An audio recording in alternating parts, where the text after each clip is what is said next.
Hello guys, this is transcription number 401. Let's start. I rise to support the railway budget and compliment of the railway minister and his ministry. The contribution of pension fund which has been enhanced during 1991-92 that has resulted in an addition of rupees 40 crores to the amount of the budget. It is really an excellent measure. 16 new lines have been introduced and 277 kilometers have been targeted for opening before March 1992. Further program for opening new lines in 1992-93 is totaling to 364 kilometers. Altogether, 16 new lines are going to be introduced. Madam, introducing land management is also a correct step. Track renewals for a distance of 300 kilometers have been introduced. A priority is given to railway electrification with a target of 3500 kilometers in the 8th plan. New schemes for electrification of about 1500 route kilometers have been included in the budget. Exemption has been given altogether for several essential commodities from increase in freight rates. The Honorable Minister, the Prime Minister and the Deputy Chairman of the Planning Commission shall have to be complimented for their progressive policy, deciding that the entire country should have gauge.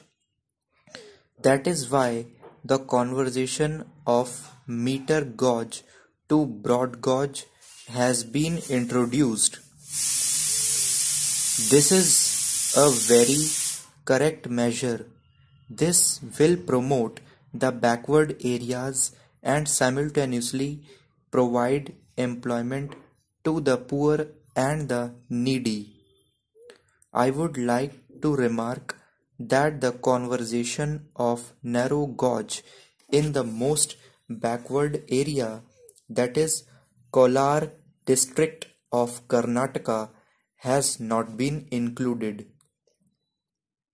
I do not know why the minister is giving it a step-motherly kind of treatment. Kolar is a backward and drought-prone area. The minister has taken measures to see that there is only one gauge throughout the country, that is the broad gauge, and yet he has neglected this particular narrow gauge line.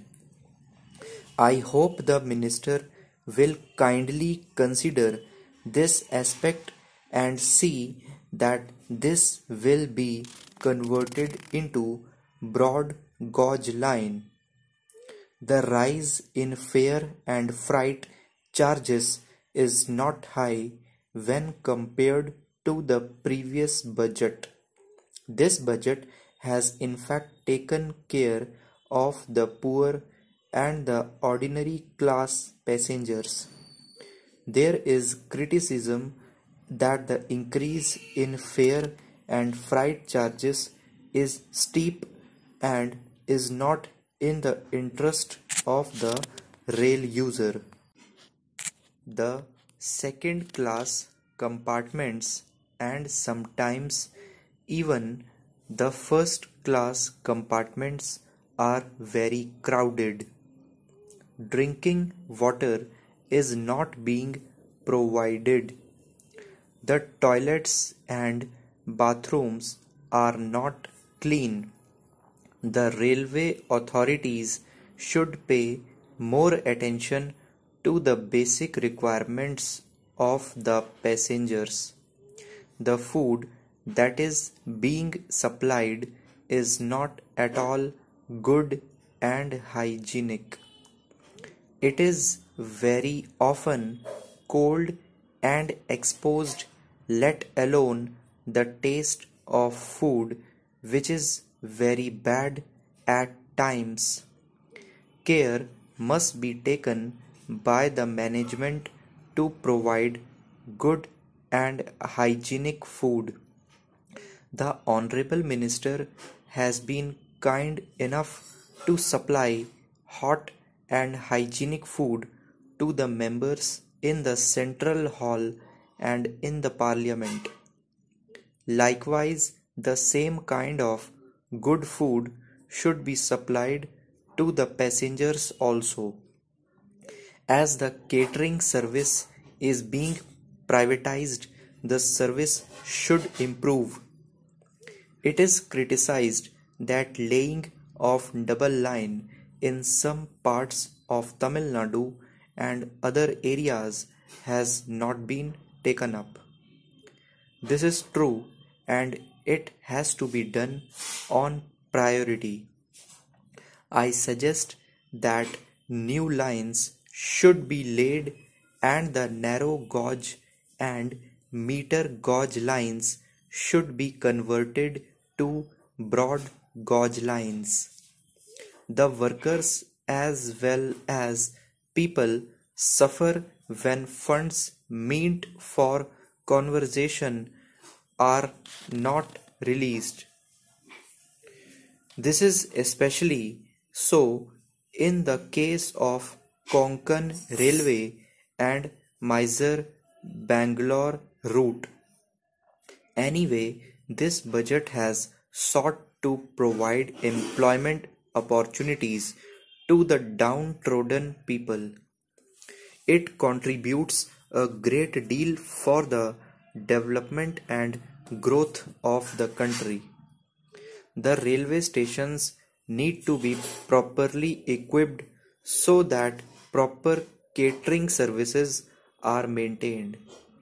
A lot remains to be done as far as leakage of revenue is concerned, whether it be in the passenger line or in the transportation of goods. This will also help in improving the economy of the railways. Steps are also to be taken to maintain safety and security of both the passengers and the goods. Important officers like chief engineers and other officers should also be instructed to arrange meetings and discussions with the local leaders and social workers so that they get acquainted with the problems faced by the passengers. Punctuality should also be maintained strictly. Wagons should be made available for transporting perishable articles like vegetables, potatoes, tomatoes, and mangoes. Their services and their due promotions should be safeguarded. Some junior officers of railways were on hunger strike recently at the Boat Club, New Delhi. Equal pay of equal work and to promote officers who were denied their right whether on percentage basis or otherwise as against the direct recruits were their demands. When they were on hunger strike, they were not called for negotiations. तो guys ये मैंने 840 words की मैंने आपको speech दी है और ये 80 की स्पीड है. आई होप आप सबने लिख ली होगी. Thank you.